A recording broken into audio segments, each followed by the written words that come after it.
Je préfère cultiver 3 amitiés, mais vraiment être extrêmement intentionnelle et présente, que comme j'étais à l'époque où j'avais beaucoup d'amitiés et finalement pas le temps de mettre toute mon intention dedans. C'est vrai que toi, tu t'embarques vachement. C'est aussi retrouver ce lien d'amitié qui fait qu'on est devenus amis. Je sais pas si je serais là aujourd'hui si t'avais pas invité ma personne à m'exprimer sur LinkedIn et qu'on n'avait pas eu un premier atelier ensemble en 2022. Moi, j'ai quand même l'impression que t'es un peu une passeuse douce et bienveillante vers la visibilité, qui est un des endroits les plus douloureux, les plus effrayants, voire terrifiants pour certains. Une facilitatrice de visibilité, ouais. J'ai de moins en moins peur. La peur et le besoin de contrôle, c'est en train énormément de bouger. Tu te libères en fait et tu te permets de vivre des choses que tu ne te serais jamais permise de vivre.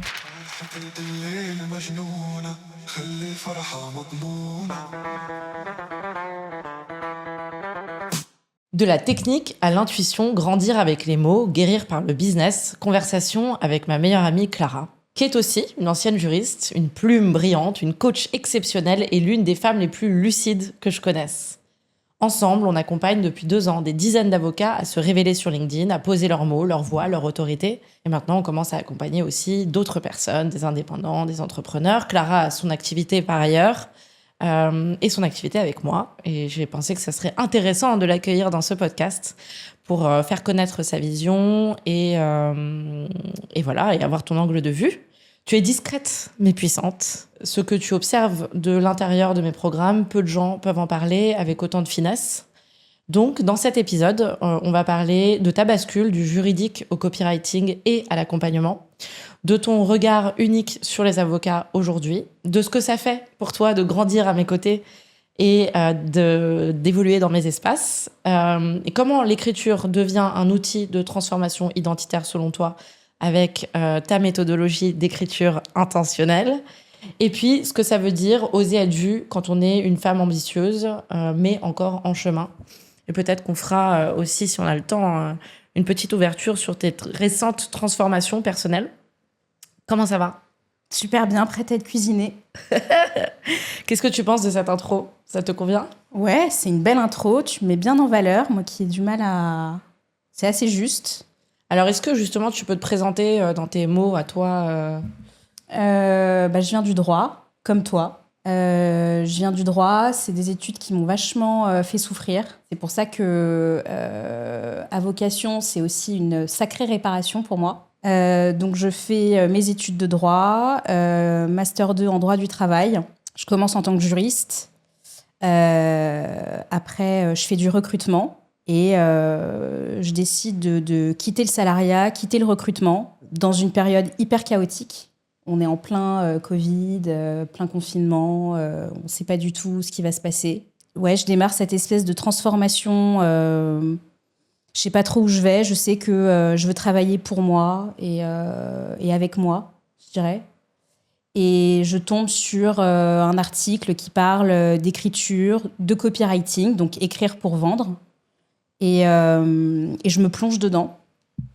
Je sens qu'il faut que j'y aille. Voilà.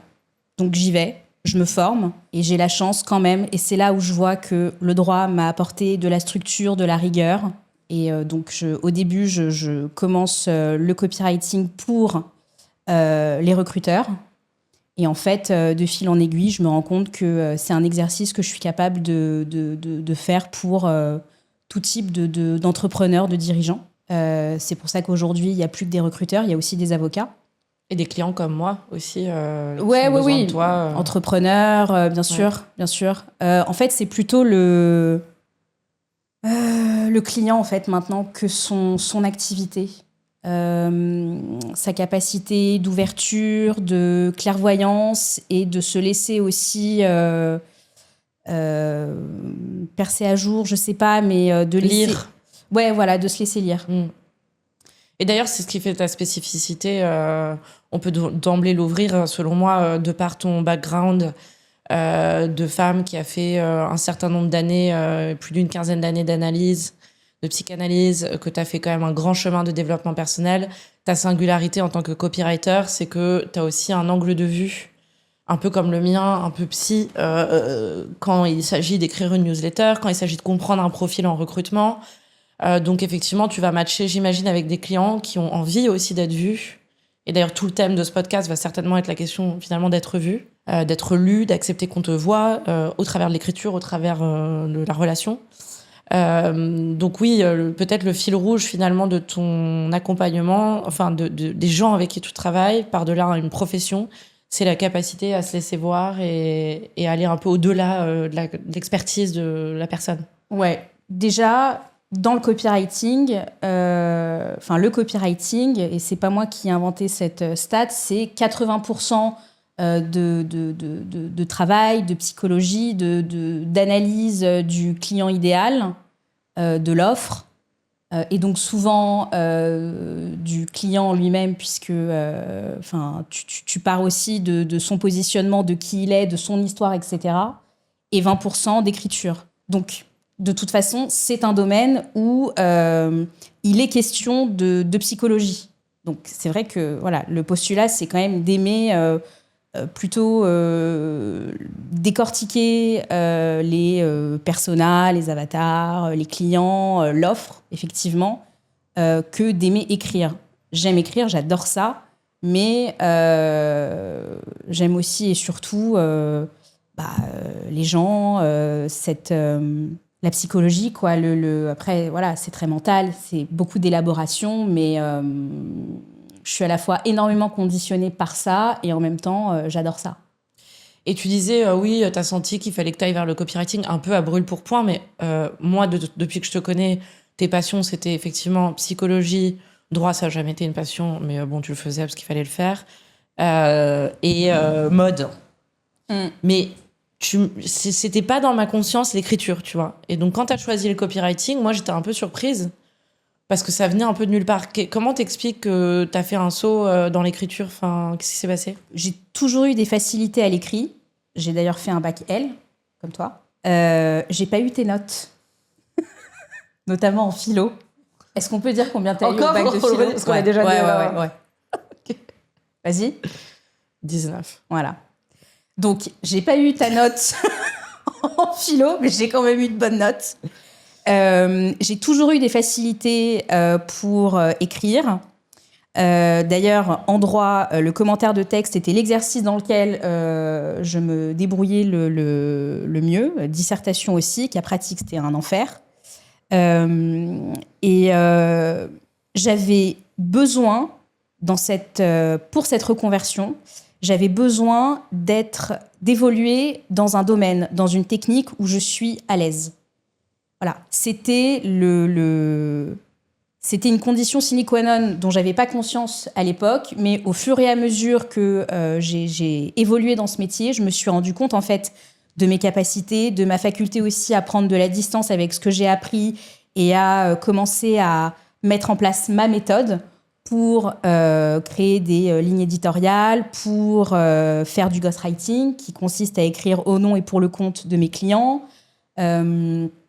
pour accompagner aussi les gens dans l'écriture, à trouver leurs pattes, à se connecter aussi à eux et à écrire avec conscience et intention, et ça c'est très présent dans ton programme.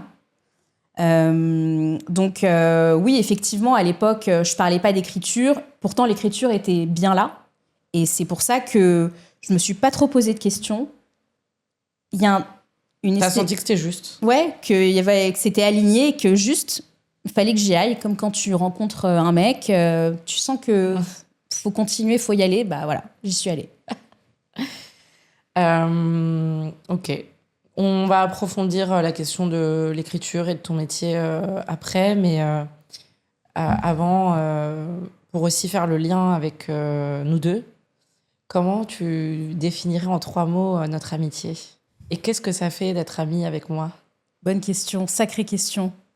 En 3 mots, profonde, intemporelle et unique.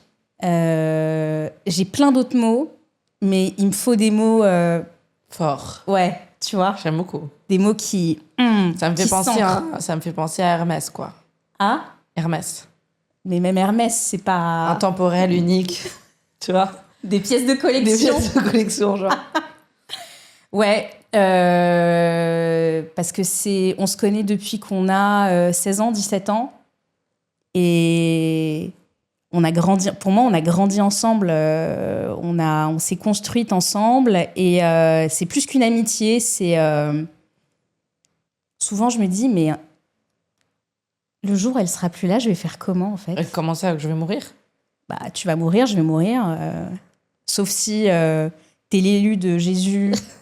Auquel ce qui est le cas. Ouais, mais de toutes les façons, je vais mourir. Bon, ce qui est fort probable que... que... Même en étant l'élu.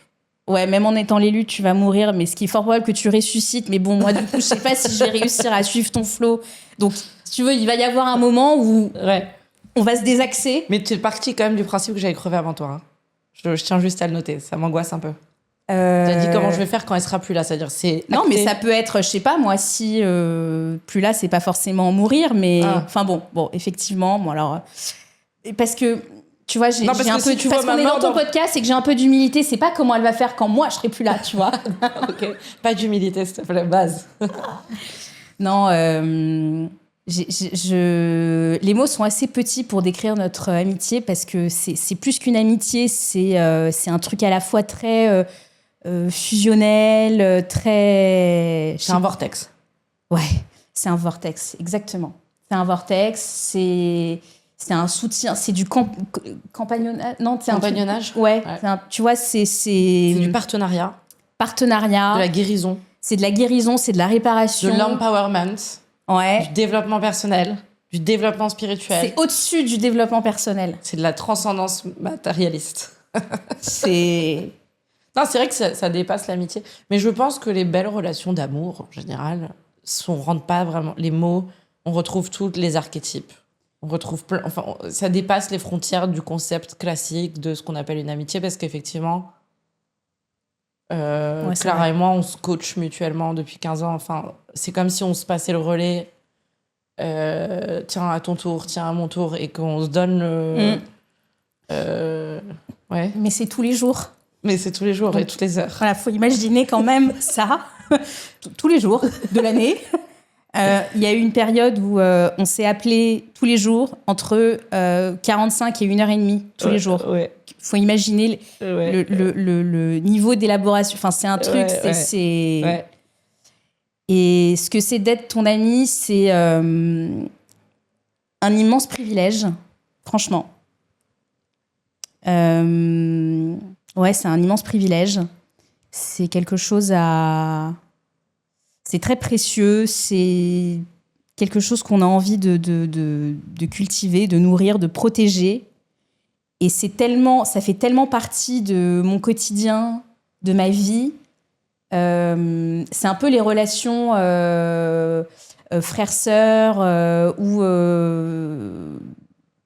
parfois je me dis, je devrais faire plus attention à ma relation avec toi. Je devrais être plus comme soigneuse. ci, plus comme ça. Ouais, voilà.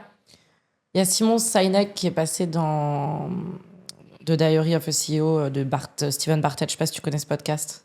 Bon, c'est un podcast qui a explosé. Et Simon Sinek parle du fait qu'on a sacralisé les relations amoureuses, on a complètement oublié de sacraliser les amitiés et d'être genre les meilleurs amis qu'on puisse être pour les gens. Et il raconte l'histoire quand il allait pas bien. Simon Sinek, Start With Why, tu connais.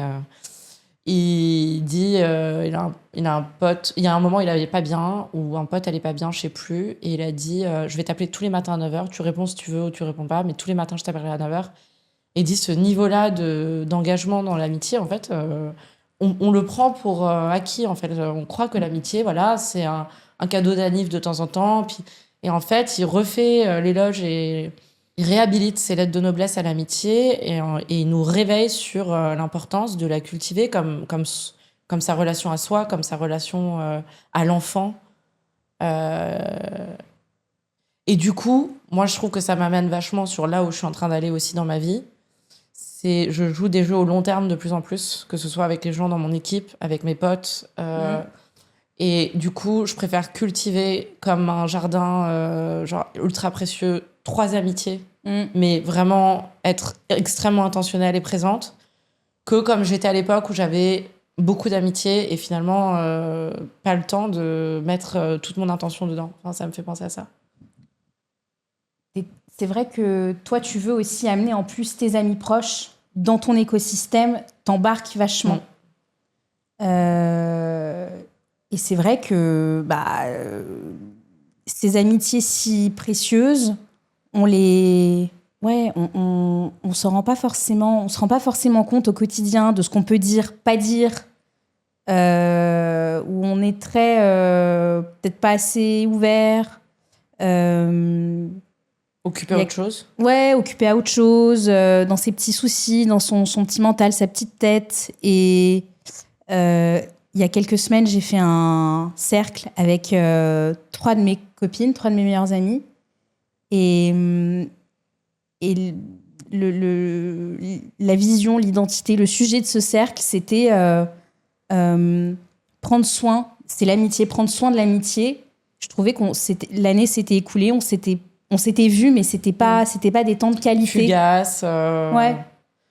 Vite fait, bien fait, pas qualitatif, quoi. Ouais, et puis pas juste on boit des coups, on fait la teuf, on fait les connes.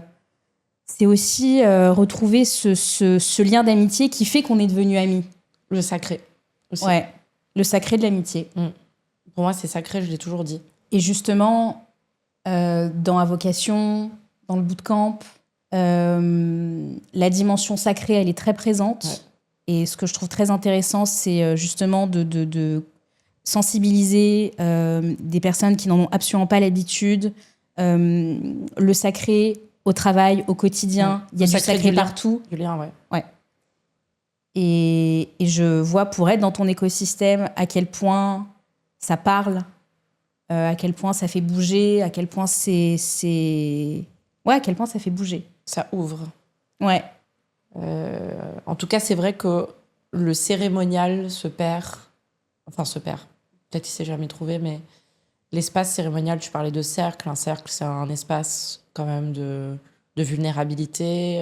On peut faire un cercle de femmes, on peut faire un cercle de parole, peu importe, tu as ouvert un cercle avec tes amis. Et c'est vrai que on peut avoir dans l'amitié aussi cette fuite de l'intimité et de la vulnérabilité, au même titre qu'on peut l'avoir dans le couple, où presque à un moment donné, on n'ose plus se regarder dans les yeux.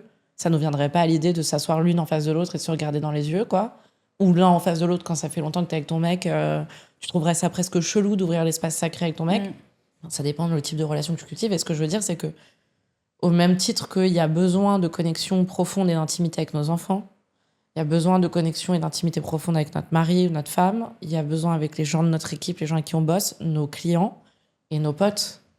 Et moi, dans ma vision, j'ai toujours, pour moi, eu une vision où ma réussite matérielle s'ancrait dans des moments d'amitié cérémoniaux, quoi. C'est toujours été ça. Et en fait, le truc, c'est que je m'aperçois que j'avais une vision bisounours où je pensais que les gens autour de moi voulaient recevoir ça. Et je m'aperçois en fait qu'il y a très peu d'amis autour de moi qui veulent recevoir ce que j'ai à donner. Et tu vois ce que tu dis sur se faire prendre dans mon écosystème, se faire amener et tout.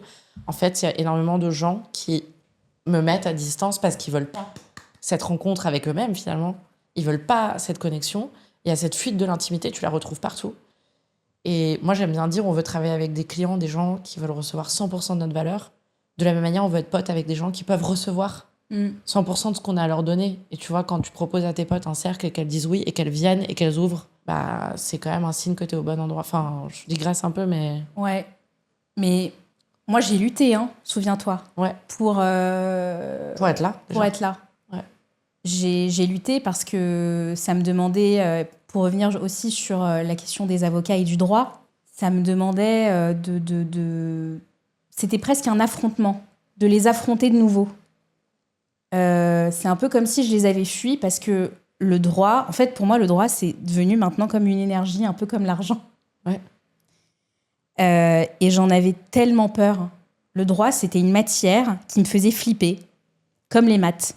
Et je suis sûre qu'il y a énormément d'avocats, ou notaires, ou huissiers, qui sont notaires, huissiers, avocats, mais qui ont peur du droit. Bien sûr. Mais comme il y a plein de financiers qui ont peur de l'argent. Oui, non, bien sûr. Et donc, travailler avec toi, c'était, au début, ça a été tellement difficile et mon parcours, il a fallu que certaines épreuves me permettent de transcender ça. Oui, t'aurais pu ne pas être là aujourd'hui. Clairement. Non, ouais. Mais c'est aussi ça qui fait que je reconnais aussi la légitimité. Parce que parfois, on a une loyauté à un lien parce qu'il est ancien. Et on le garde parce que c'est une vieille amie. Et nous, notre lien, il est tout le temps réactualisé. J'ai l'impression que c'est comme si on se rechoisissait. C'est très romantique. Et moi, il y a un moment où j'ai vu que c'était vraiment dur pour toi d'être en live avec moi, de faire du groupe, etc., que tu commences à résister. Parce que on voulait travailler ensemble, mais en même temps, il y avait plein de choses que mon écosystème te demandait qui te faisaient travailler sur des trucs hyper flippants, tu vois, comme effectivement animer un groupe, passer en live, te reconfronter à des avocats alors que tu as fui ce milieu. Et moi, c'est quand même le fait que tu aies été capable de dépasser tes peurs et d'être courageuse qui fait aussi que ça appuie à 3000% pourquoi je te choisis tous les jours, quoi, en tant qu'amie. Ouais. Je pense qu'on serait resté, nos liens n'auraient pas bougé si j'avais pas transcendé tout ça, mais j'aurais pas partagé une grande partie c'est ça. de ce que tu vis, où je l'aurais partagé, mais parce que je suis quand même tes Q&A, ta formation, je la fais en fait au fur et à mesure, donc j'aurais toujours eu un pied dedans. Mais effectivement, sans être au contact de tes clients, sans recevoir peut-être de manière un peu plus forte, intense, ce que eux reçoivent. Après c'est... ça pose la question, je trouve, plus loin derrière de est-ce que pour que le lien il soit valable, il faut qu'on partage quelque chose. Et pour moi, je vois quand même que un lien, il se renforce à mesure qu'on peut vivre des expériences ensemble. Que ce soit en amour, en amitié. Voilà. Plus on va vivre d'expériences ensemble. Tu vois, par exemple, les clients qui vont venir, parce qu'on organise une immersion ensemble en novembre, qui s'appelle Magnitude. Les 25 avocats, ou non-avocats d'ailleurs, qui vont venir à cette retraite, on aura une expérience commune que les autres n'ont pas avec nous. C'est un fait, tu vois. Et donc, de la même manière, toi et moi, plus on travaille ensemble, plus on a du vécu ensemble, quoi. Ça renforce. Et ça, ça donne du sens. Et du coup, tu parles des ateliers, de ma formation, etc. Quel est ton rôle concrètement auprès de mes clients ? Et dans quelle mesure il se différencie de ce que tu fais par ailleurs pour d'autres clients ? Alors, j'ai 2 casquettes aujourd'hui avec toi. La première, c'est dans le cadre du bootcamp. Je m'occupe de toute la partie relations clients. Donc, je suis au contact des avocats. J'anime aussi le groupe Facebook, qui est devenu le nouvel Instagram des clients d'Alice. Et je gère aussi les meet-up, qui sont des moments de rencontre. Qui les aide à créer du lien, à passer un moment ensemble, à les faire réfléchir aussi. C'est des moments hyper forts pour eux. Je vois que ça les transporte, mais il y a un peu ce côté, ça les amène quelque part. C'est toujours en lien avec le module qui a été transmis, enfin le module de la semaine. Il y a une continuité, il y a une logique, il y a de la pratique. C'est très aidant, ça permet de travailler sur soi, d'être aussi face à l'autre pour recevoir. C'est un peu comme du co-développement. Ouais. Mais il y a quelque chose il y a vraiment cette teinte, j'allais dire développement personnel, mais il y a vraiment cette teinte développement personnel que t'as pas en co-développement. Où c'est pour soi, où il n'y a pas d'objectif. Et donc, ça pose un cadre quand même plus... Il y a de la fluidité et c'est agréable. Je sens que quand les gens sont là, ils sont contents d'être là, ils ne se sentent pas contraints, ils ont pris le temps, ils sont tranquilles. Tu vois, c'est pas genre, putain, là, j'ai meet-up, vite, truc. Non, c'est je veux être là, présent. Et donc, c'est... un peu au-dessus que le co-développement. C'est inspiré du co-développement. Ouais, et puis c'est vrai que ça fait aussi partie de l'intention qu'on pose, la présence. On n'aime pas avoir des gens dans nos espaces qui soient là comme des fantômes de passage pour prendre l'info et partir. On demande beaucoup de Non, ils sont là. présence. Ouais. Ils sont là, ils font les exercices, ils font le taf. Et ils step. Ouais. Voilà, donc ça, c'est pour le bootcamp. Et pour, donc, Avocation... L'académie. Pardon, l'académie. Non, Là, j'anime un atelier qu'on appelait LinkedIn au début. Et en fait, c'est beaucoup plus... Ça va au-delà de LinkedIn. Chamanisme d'écriture. Ouais, c'est un atelier autour de la communication où on écrit, on se relit, on se corrige. On ressent. On ressent. On ressent. Et là, de plus en plus, on part sur vraiment l'écriture intentionnelle. Comment se connecter à ce qu'on ressent au moment de l'atelier nous fait créer des choses juste canon. Il y a encore... Vas-y, cite des exemples, ouais. Ouais, bah, j'y viens. J'y vais, j'arrive, j'ai pas peur. Florence, qui a tapé un post à, je sais plus, 1000 likes ou plus de 1000 likes, je sais pas combien de commentaires, de vues, même si on fait pas ça pour les Vanity Metrics. C'était quelqu'un qui avait du mal à s'y mettre, à trouver le bon rythme. Et ça l'a vraiment, ça l'a conforté, ça lui a fait prendre du plaisir. Et ça, en fait, c'est ce qu'on veut. C'est prendre du plaisir dans le fait de communiquer. C'est comme ça, en fait, que les bons clients arrivent. Et pas, faut que j'écrive pour avoir des clients. Ouais. Voilà. C'est juste prendre le truc inverse. Mélissa qui traînait un peu des pieds pour s'y mettre et hop, écriture intentionnelle, connexion avec ce qu'elle avait envie de partager. Et depuis, elle écrit régulièrement. C'est un rebranchement à un point de départ d'écriture beaucoup plus juste, en fait. Voilà, et LinkedIn, en fait, c'est une plateforme, mais ça peut être une newsletter, ça peut être... ça peut être plein de... Il y a plein de possibilités. Mais c'est ça, c'est une reconnexion, un rebranchement.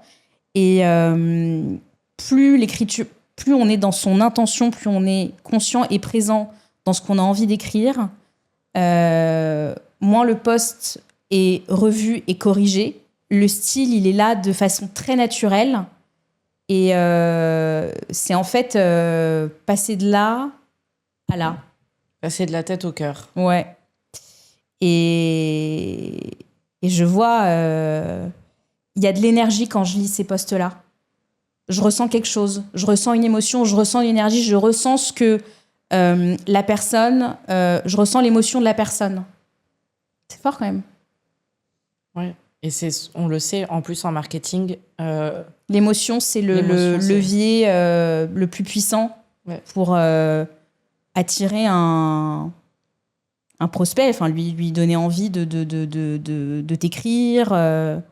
C'est un levier de persuasion très, très fort. Et alors, comment tu fais pour les amener justement à cet endroit plus tripal, plus viscéral, pour que l'écriture advienne depuis un endroit plus profond et provoque de l'émotion? Comment tu t'y prends? Alors, déjà, on est passé par pas mal de techniques et de méthodologies. C'est pas comme ça non plus.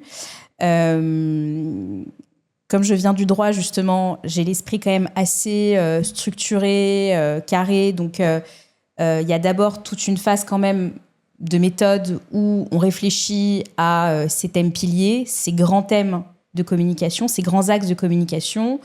Dedans, évidemment, on reprend les principes du copywriting, à savoir connaître les problématiques de ses prospects, parler de son offre, de sa méthodologie de travail, finalement... à quoi ça ressemble concrètement de confier son dossier à un avocat ou de confier ses problèmes à un entrepreneur, à un dirigeant. C'est bien avoir en tête aussi les objectifs, les désirs de son client idéal. Parler de soi aussi, en tant que dirigeant, entrepreneur, avocat, en tant que personne, parce que de toute façon, on est un. Et c'est un savant mélange de tous ces personnages, ces SES, le soi dirigeant, le soi femme, mère. Voilà. L'autre, le persona, ce qu'il veut, ce qu'il attend, où est-ce qu'il part quand il te rencontre, où est-ce qu'il arrive une fois que tu l'as accompagné. Pourquoi lui ? Voilà. Pourquoi ce lien avec lui ? Ouais. Pourquoi lui plutôt qu'un autre ? Les éléments différenciants d'une méthodologie, d'une offre de service. Donc voilà, toute cette partie un peu méthodologique d'état des lieux, c'est construire une ligne éditoriale, en fait, de quoi on va parler et comment on va en parler. Déjà, ça rassure d'avoir ça. Déjà, ça structure l'esprit. Ça permet aussi de réfléchir sur ton offre, le processus, ton process de travail, ta méthodologie. Il y a combien de rendez-vous ? Il y a le paiement, ça s'étale, ça s'échelonne comment ? Ça te permet aussi vraiment de te mettre un peu en métavision et de réfléchir à tout ton accompagnement. Donc déjà, c'est utile à la fois pour communiquer, mais aussi pour soi et construire son offre. Bien sûr. Voilà, et se structurer. De toutes les façons, je trouve que les enjeux de communication viennent toujours taper dans les enjeux d'offre et de positionnement. De toute façon, c'est ça qu'on vend. Enfin, c'est de ça dont on parle. Tu es obligé de... Et c'est pour ça que c'est intéressant de passer par là aussi pour... Plus tu veux communiquer, plus tu veux build une audience, plus tu dois avoir de la clarté. Et moi, j'aime bien l'idée que... Parce que beaucoup de gens pensent que c'est quand ils auront la clarté sur leur offre et leur positionnement qu'ils doivent commencer à... Et nous, on est plutôt de la team de dire non, fais et ça va venir. Enfin, écris et ça va se préciser. Ouais. Surtout en faisant ce travail avant, pendant ou même un peu après, de structuration de justement ta communication, mais pas besoin que ce soit un tableau Excel ou un Notion hyper où tu mets des heures à le mettre en place et au final t'écris rien. Non, juste écris. En plus, alors, pour le coup, les avocats, les juristes sont les rois des plans détaillés, des notes. Enfin, c'est pas long de faire ça. Et donc après toute cette phase en amont de méthodologie sur laquelle on a quand même beaucoup travaillé et sur laquelle on continue de travailler, s'il faut, on fait souvent des renvois sur cette partie méthodologie.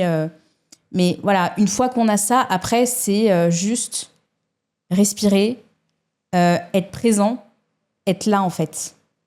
Moi, quand tu me dis ça, mon système, il est beaucoup plus détente que quand on parle des piliers. Ouais. Tout le monde n'a pas besoin de... Tu sais, genre, comment faut faire pour... Déjà, respire. Ouais. Juste ça. Non, mais... Sois là, respire. Non, parce que souvent... C'est ça. Effectivement, alors déjà, on n'est pas obligé de construire une ligne éditoriale avec ces thèmes piliers, mais ça rassure d'avoir de la méthodologie. Et moi, c'est aussi comme ça que j'ai construit ma méthode de travail. Donc après, on prend ou on prend pas, mais j'aime bien transmettre ça. Mais ça fait pas tout, parce que sinon, t'es plus dans le... T'es là. Là, ok, pour mettre en place tes grands axes de communication et pour te diriger ou te rediriger. Mais après, c'est... Et c'est pour ça que prévoir à l'avance ses posts... Moi, j'aime pas. Moi, je l'ai jamais fait. Toi non plus, je sais. C'est au moment où j'écris, il se passe quoi, je ressens quoi. Et c'est hyper puissant parce qu'on sous-estime la force de l'émotion. On est guidé par... En fait, on oublie à quel point on est guidé par nos émotions dans le travail. On pense travail, donc là. Non. Enfin, on peut produire du contenu en étant là, mais bon, ça vibre pas. Ça vibre pas et ça... Voilà. Et ça peut fonctionner, mais c'est... Voilà, ça peut fonctionner, mais quand c'est là, il se passe quelque chose. C'est pas les mêmes posts, c'est pas les mêmes écrits, ça... Et puis, ça vient pas activer, parce que l'objectif d'un contenu, c'est quand même d'activer les gens. Ouais. Des réactions, des commentaires, des likes, pourquoi pas des prises de rendez-vous. Et tu as un point d'activation qui est beaucoup plus fort quand tu écris depuis ton ventre ou de ton cœur que quand tu écris uniquement depuis ta petite connaissance ou ta grande connaissance mentale d'expert. Donc, mais attention, c'est aussi, et c'est pour ça qu'on les amène progressivement, nos chers avocats et nos chers entrepreneurs, c'est aussi, encore une fois, cette question d'être vu et la vulnérabilité et d'être ressenti et d'être reçu dans quelque chose de beaucoup plus organique, dans quelque chose de beaucoup plus vrai. Et on n'est pas tous prêts à se montrer à cet endroit-là. C'est ça, c'est que c'est un chemin. Mm. Peut-être faut-il passer par cet espace mental très fort qui surplombe un peu tout, avant d'être un peu plus connecté à ses émotions et à aujourd'hui, comment je me sens. Je me sens en colère. Par rapport à quoi? Qu'est-ce qui s'est passé ce matin? Comment il m'a parlé, l'autre là? Voilà, qu'est-ce que ça fait jaillir en termes d'écriture? Comment je peux poser ça par écrit? Et là, il y a... Parce que un des pains, entre guillemets, c'est comment je trouve des idées. Mais la vie tout est là. Tout est là, bien sûr. Et plus tu es connecté à tes émotions, à toi, et plus tu es dans un processus d'écriture, ce que j'appelle d'écriture intentionnelle, plus, alors là, les idées, ça fuse, ça n'arrête pas. Ouais. Avant, les clients passaient un peu plus de temps à réfléchir à ce qu'ils allaient dire qu'à écrire. Et là, c'est l'inverse, c'est-à-dire qu'ils savent. Ouais. Ils savent. Mais c'est des postes qui sont un peu plus denses parce qu'ils ont des choses à dire, donc un peu plus longs. Ouais. Et voilà, ça s'inverse. Ouais. Mais c'est un chemin. C'est un chemin. Comment on passe de se nourrir de la connaissance pour cracher du contenu, entre guillemets, à créer en se nourrissant de la matière vivante qui est là, disponible. Et moi, en tout cas, personnellement, en tant que... je sais même pas quoi dire, voix de transmission, canal, j'étais quand même quelqu'un qui... construisais ma propre légitimité. Donc, j'avais des PowerPoint au début dans mes transmissions. J'avais une méthodologie que j'enseignais. Et aujourd'hui, après des années, j'appuie sur live, sur Zoom, et j'utilise la matière de ce qui est présent pour moi émotionnellement pour transmettre. Donc, moi-même, je suis passée par... Et peut-être toi aussi, d'ailleurs, avant.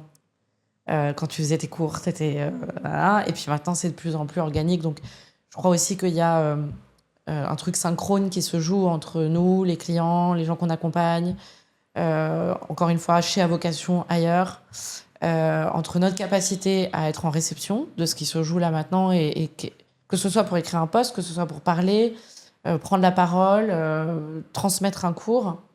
Et j'ai perdu le fil, mais avant, où on avait besoin de s'appuyer sur notre connaissance, notre expertise, nos méthodologies, pour se sentir légitime d'ouvrir la bouche. Se faire confiance et faire confiance à la vie, à faire confiance tout court, fait que les idées, elles arrivent. Je t'en ai parlé il y a quelques semaines. J'ai participé à un atelier sur, en gros, la prise de parole en public. Pendant 2 jours, il y avait des exercices issus du théâtre, notamment des exercices d'impro, d'une puissance. Moi, ça m'a mis complètement à plat. Ça m'a retourné. Et moins d'une semaine après, il y avait un atelier pour Avocation sur la communication. Et la thématique, ça a été écriture intentionnelle et improvisation. Donc c'est aussi... c'est lâcher. C'est lâcher avec son besoin de tout prévoir, tout contrôler, parce que c'est ça. Hein. Et la forme de la pensée aussi, d'encadrer la pensée dans une forme qu'on prédéfinit pour qu'elle soit au bon endroit et qu'elle dise la bonne chose, plutôt que de la laisser respirer aussi. C'est laisser beaucoup plus passer d'air et de fluidité dans sa façon de travailler. Ouais. Et en fait, moins on fait ça, moins on se fait confiance, et plus on a besoin d'avoir des repères, de s'accrocher à sa connaissance, à sa jurisprudence, à son code civil, à son tableau Excel. Et je pense que plus... À l'IA, ouais. Et plus on sait que tout ça est à disposition, mais plus on... Ouais. D'ailleurs, en très peu de temps, l'IA est devenue pour beaucoup une obligation pour pouvoir écrire et s'exprimer. Moi, je vois, j'en ai perdu mon écrit presque, et je m'alerte là-dessus et je veux faire attention à ça. Quel est ton take sur l'IA et l'usage de l'IA, notamment dans l'écriture? Comment tu... Je suis un très mauvais exemple parce que j'utilise pas l'IA. Donc ton take, c'est que tu t'es pas laissé embarquer dans cette urgence, efficacité, rapidité de l'IA pour rédiger, quoi. Comment je peux utiliser l'IA si mon job, c'est de canaliser quelqu'un à l'écrit? Non, mais ce que je veux dire, c'est que pour moi, ça marche pas. Moi, j'adore. Tu prends un transcript d'une de mes vidéos YouTube, tu mets le transcript dans l'IA et tu dis rédige une newsletter. Voilà. Non, mais bien sûr, mais comment tu canalises? Ouais, mais moi, certainement parce que là, il y a du plaisir dans ce que je fais, il y a de la fluidité. Donc, l'IA, c'est très pratique pour la structure, éventuellement, à titre de vernis, pour des coquilles. Mais pour nettoyer, pour enlever les fautes. Ouais, mais je veux dire, quand tu fais du ghostwriting, que tu dois écrire au nom et pour le compte de ton client, bon courage pour utiliser l'IA. Alors après, l'IA est très intelligent, hein, par définition. C'est à force de l'utiliser, il connaît ta tonalité, ta façon de t'exprimer, les insights que tu attends. Donc, il te répond. Enfin, c'est extrêmement personnalisé. Mais là, il ne s'agit pas de toi, il s'agit de ton client. Et puis moi, ce que j'adore, c'est être en immersion. C'est-à-dire que j'interviewe un client. Donc pendant 2 heures, je pose plein de questions, j'écris, je passe mes 2 heures à écrire, le client me répond et à partir de ça, c'est ma matière, et à partir de ça, j'y vais, quoi. Et je vois pas comment, et c'est là où on voit les limites de l'IA. L'IA, c'est un assistant formidable pour t'apporter du savoir, de la connaissance.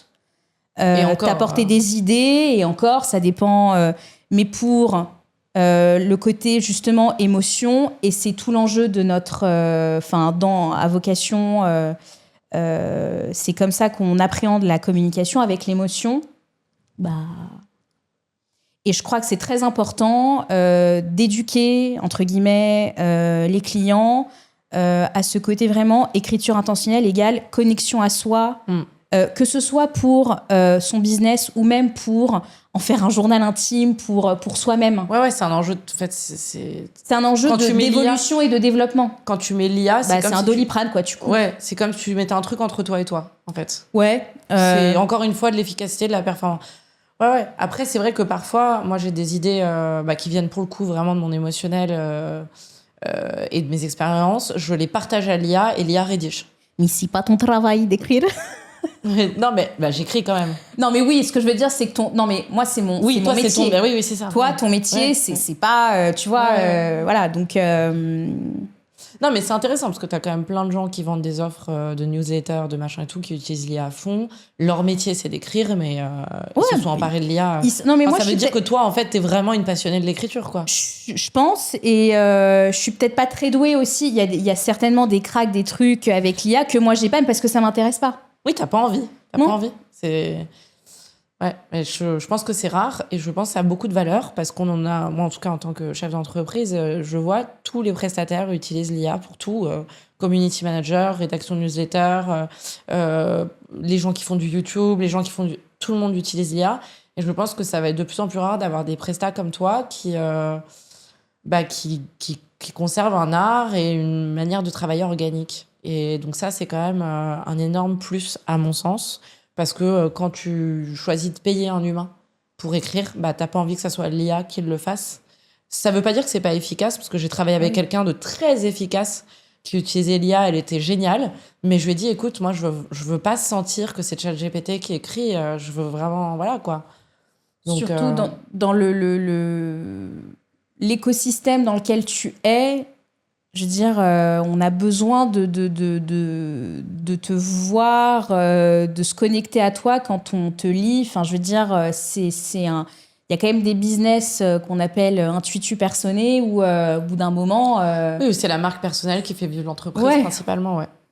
Et tes clients, que ce soit nos clients, les avocats, ou tes clients qui sont des entrepreneurs indépendants, à ton avis, au-delà des mots, à travers toi, ils cherchent quoi? Un espace où ils peuvent déposer. C'est ce que je ressens de plus en plus. Évidemment, il y a cet objectif de visibilité, business, qui est la raison pour laquelle ils sont là au départ, normal.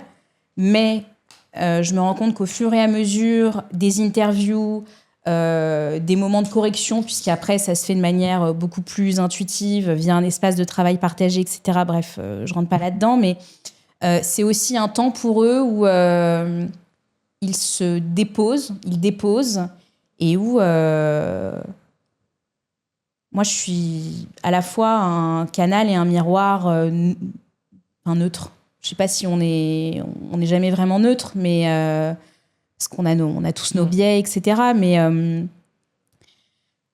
c'est un temps où ils parlent d'eux, de leur offre, de ce qu'ils vivent. Donc c'est un moment où ils déposent, et je pense que dans un quotidien où tu dois prendre X nombre de décisions par jour, où tu as le temps de rien, où tu es pressurisé, je ressens qu'ils apprécient ce moment. J'ai jamais un client qui m'a dit j'ai besoin de décaler, encore moins annuler. C'est un temps dédié. Qui est apprécié. Ouais, qu'ils apprécient. Ça t'ouvre un espace. C'est thérapeutique et ça libère. Mais moi, je peux pas m'empêcher de penser aussi 2 choses. La première, c'est que déposer aussi une charge, parce que du coup, tu vas prendre en charge une partie du travail. Et peut-être aussi avoir une main qui te tient pendant que tu fais ce chemin de t'exposer. Parce que moi, je sais que tu as eu ce rôle. Je sais pas si je serais là aujourd'hui si tu n'avais pas invité ma personne à m'exprimer sur LinkedIn, et qu'on n'avait pas eu un premier atelier ensemble en 2022 où on avait justement fait ce travail de pilier éditorial, et ça avait lancé quand même un truc. Et moi, j'ai quand même l'impression que tu es un peu une passeuse douce et bienveillante vers la visibilité, qui est un des endroits les plus douloureux, les plus effrayants, voire terrifiants pour certains. Une facilitatrice de visibilité, ouais. Bah, c'est comme ça que je m'appelle sur LinkedIn maintenant. Ah ouais, c'est vrai? Facilitatrice en communication. Ah ouais, mais facilitatrice de visibilité. Oui, non, mais facilitatrice de star. Ouais. Mais alors justement, il y a un paradoxe, il faut que tu en parles, entre le fait de faciliter, c'est le cordonnier mal chaussé, faciliter la visibilité des autres, tout en toi ayant fui la visibilité, ouais. Et encore aujourd'hui, je savais que t'allais m'amener là. Bah, obligé. Comment tu lis ce paradoxe qui est souvent... c'est comme les avocats sont souvent les plus injustes envers eux-mêmes, les psys les plus tarés. Je sais de quoi je parle. La meuf, elle facilite la visibilité, mais elle veut pas être visible. Qu'est-ce que c'est que ce paradoxe? Bah, souvent, je pense que c'est... Enfin, souvent, c'est... Comme tu l'as décrit pour les autres métiers. Ouais, c'est peut-être la peur quand on le fait pour l'autre. C'est qu'il y a une résistance pour soi. Ouais. J'ai pas encore craqué le truc, je t'avoue. Mais là, t'es là quand même en visibilité. On t'interroge, toi. Ouais, il s'agit de moi, mais ouais, mais c'est comment dire? C'est pas ton projet, c'est pas toi qui le porte, c'est pas toi qui... Ouais, voilà. C'est pas mon podcast. Ouais. Donc, c'est pas tout à fait pareil. Toi, t'as pas envie de créer une marque personnelle aujourd'hui? C'est peut-être en construction, hein, c'est peut-être en... Tout ça m'amènera peut-être à... Moi, je dis plus non à rien. Je ferme plus rien, je ferme plus aucune porte. J'essaie juste de me laisser porter, mais... Comment tu te sens là, justement, d'être interviewée, d'être dans cette posture? Bien. En fait, c'est pas tant une fois que j'y suis, je pense qu'il y a eu un vrai travail, mais je pense que même cette posture-là, d'être là, c'est pas ça qui était le plus douloureux, qui me faisait le plus peur. C'est vraiment... c'est porter aussi. Quand t'es chef d'entreprise, quand t'es chef d'entreprise, non pas que je le sois pas, mais quand quand t'as une marque personnelle, tu porte vraiment quelque chose. T'es en responsabilité de le tenir, d'être régulière. Ouais, voilà. Et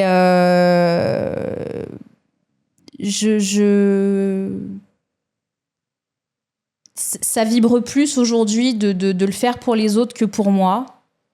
Quand tu dis porter, j'ai l'impression que aujourd'hui, être une indépendante qui est fait pour les autres, un peu là, c'est léger. Et construire un projet où c'est Clara Eisenman, la marque personnelle d'une boîte qui s'appellerait X, où on vend X, là, d'un coup, c'est lourd.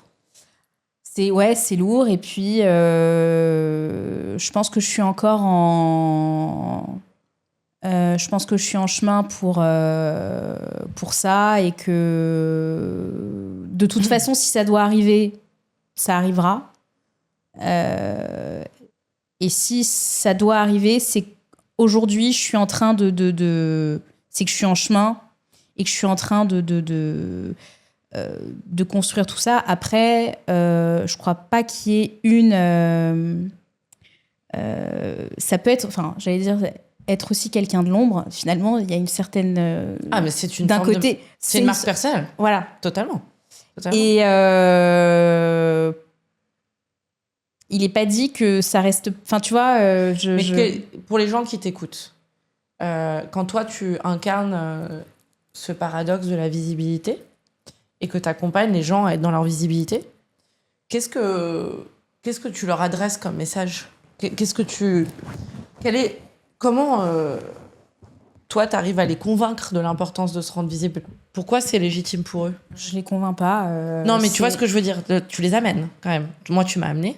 Ouais. C'est vrai que tu convaincs pas. C'est pas du tout ta façon de travailler. Non.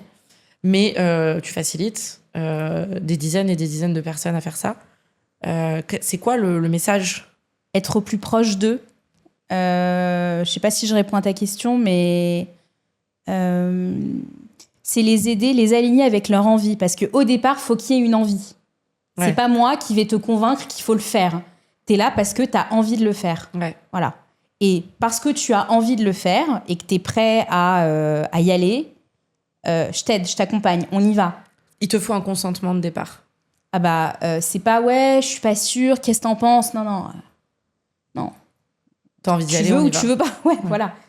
Moi, mon métier, enfin, c'est cet aspect coaching, te challenger, c'est parce que t'en as envie. C'est à l'intérieur, c'est pas avant de sauter. Donc la condition sine qua non pour travailler avec toi, c'est de savoir qu'on a envie de se rendre visible. C'est qu'on a envie de se rendre visible, qu'on a envie de s'exprimer. C'est pas tant... évidemment, c'est la dimension business, mais moi, mes clients qui marchent le mieux et où vraiment la communication, elle fait comme ça, c'est d'abord, je voulais être visible. D'abord, je veux être vue, je veux qu'on me voie, je veux m'exprimer. Ce sont d'ailleurs des personnes qui avaient pas forcément besoin de communiquer pour faire du business. Le business, il était déjà là. Évidemment que la communication a fait évoluer le business, a augmenté le business, mais c'était pas la raison à la base. Et c'est ceux-là qui ont vraiment... où la com, elle a... C'est le cherry on the cake. Ouais. Qui sont rentrés dans les top favicon, ouais. Vas-y, fais-toi mousser un peu ton tableau de chasse, là. Qu'est-ce que t'as eu comme win ? Bon, t'as moi, déjà. J'ai toi, j'ai eu des personnes qui sont entrées dans les top RH favicon. J'ai... Des postes viraux à n'en plus finir. Non, parce que les postes viraux, moi, c'est pas du tout... D'ailleurs, c'est peut-être anti-vente, mais au début... premier rendez-vous, je dis, moi, je suis pas là pour... que t'aies 600 likes, 50 commentaires. C'est pas moi, faut aller voir une autre personne. Je suis là pour que t'aies du business et que tu t'exprimes. D'abord que tu t'exprimes, que tu sois aligné, que tu prennes plaisir à poster newsletter ou post, peu importe, ce que j'ai écrit pour toi ou ce que je t'aide à créer. Et surtout, et quand je vois les gens qui me disent « Putain, on m'a dit, ouais, ta com, c'est top, ce que tu dis, c'est génial. » Ça rend vraiment les clients contents. Ils sont vraiment contents et ils ne lésinent pas sur... leur gratitude. Ouais. Ça, c'est vraiment important. Ouais. Vraiment, ça, Je pourrais pas travailler si j'avais pas la gratitude de mes clients. Bah ouais, c'est important. C'est mon moteur. Bah ouais. On va arriver à la fin de notre épisode, mais il y en aura peut-être une partie 2. Rapidement, je vais te poser une question un peu qui ne demande pas forcément énormément de... Je vais poser 2 questions et après une sur toi. La première, c'est quels sont les blocages les plus fréquents que tu observes justement dans cette facilitation de visibilité, que ce soit chez les avocats ou ailleurs, parce qu'en fait, finalement, les avocats sont des êtres humains. C'est quoi les blocages les plus fréquents ? La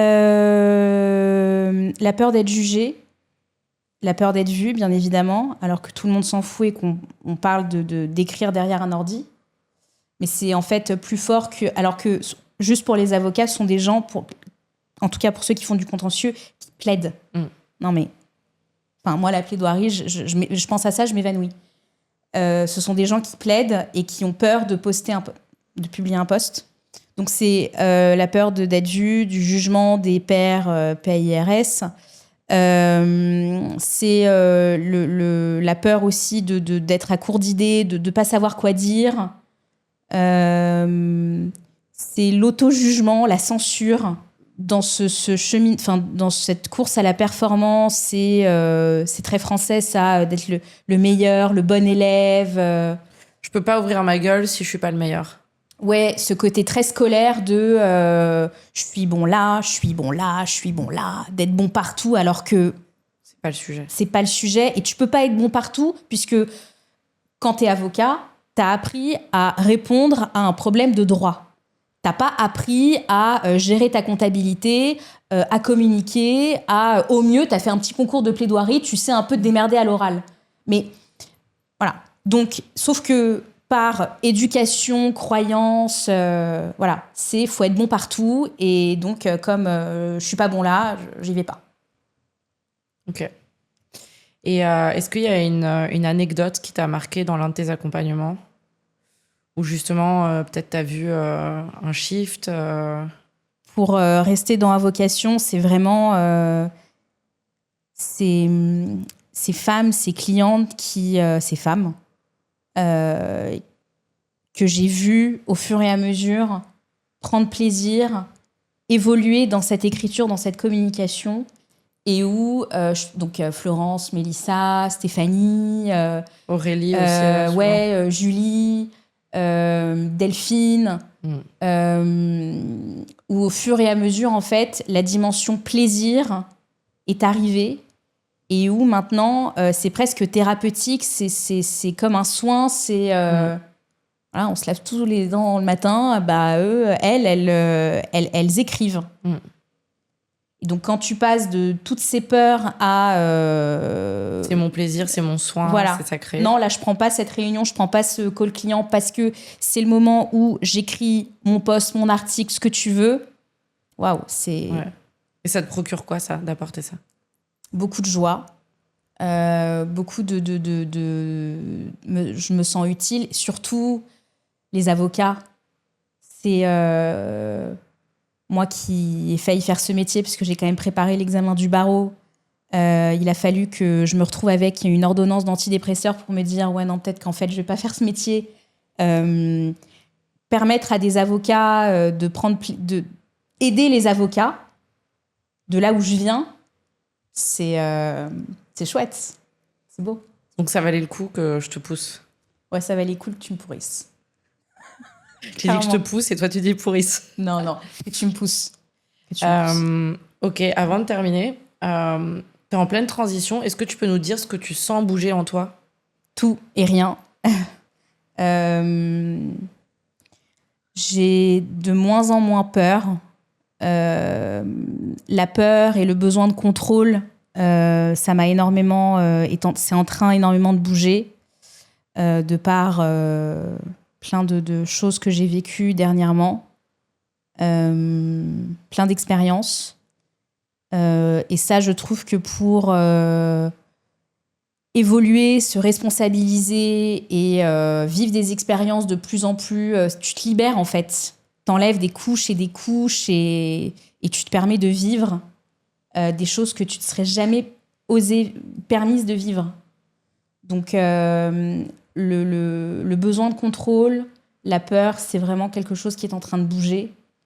La confiance, c'est en train aussi de se répandre, de se généraliser, de s'harmoniser. Et c'est ça aussi que je voulais dire, c'est... moi, je suis en train vraiment de m'unifier, d'harmoniser tous mes personnages. Et c'est ça aussi que je veux faire en accompagnant les gens dans le cadre de leur communication. Parce qu'on a tous plein de personnages. Saltimbanque, clown, femme médecine, père, mère, avocat, dirigeant, enfant. Et tout ça est très cloisonné. Sauf qu'en fait, on est tous ces personnages à la fois, tout le temps. Et plus c'est cloisonné, plus on risque de projeter sur des inconnus, des gens, plus c'est source de souffrance. Et je trouve que l'écriture, notamment, est un bon moyen d'harmoniser, d'unifier tout ça. 4 questions à laquelle tu peux répondre qu'en une phrase. Mm-hmm. Si tu avais une phrase à dire aux hommes et aux femmes qui écoutent, avocates ou pas, qui sentent qu'ils ont ou qu'elles ont plus, mais qui ne savent pas comment le poser, ce serait quoi ? Qu'ils sentent qu'ils ont plus à offrir dans leur communication, dans leur business, mais qui ne savent pas comment le poser, qui ne savent pas comment le déposer, justement. Qu'est-ce que je leur dirais ? Va voir Alice Maudray. Une écriture sincère peut-elle vraiment transformer une carrière ? Elle peut transformer une façon d'appréhender les choses, elle peut transformer une personne et donc une carrière. Ouais. Quel est ton vœu pour les femmes et les hommes puissants qui n'osent pas encore se montrer ? De laisser tomber la veste et advienne que... laisser tomber la veste, ça veut tout... Enfin, à chacun de prendre ça comme... Et ton vœu pour notre amitié ? Qu'elle se réincarne de vie en vie. Encore et encore. Toi, t'es déjà dans les vies d'après, toi. Ah, moi, ça y est. Merci, Clara, pour cette traversée. Ton regard est une boussole et j'espère que les femmes et les hommes qui écoutent sentiront à quel point poser ces mots, c'est souvent le début de la reconquête. Si tu es avocat, entrepreneur en transition ou en feu intérieur, notre prochain programme collectif est en préparation et Clara vous y attend déjà. Merci, ma chérie. Merci à toi. الليل مجنونة خلي الفرحة مضمونة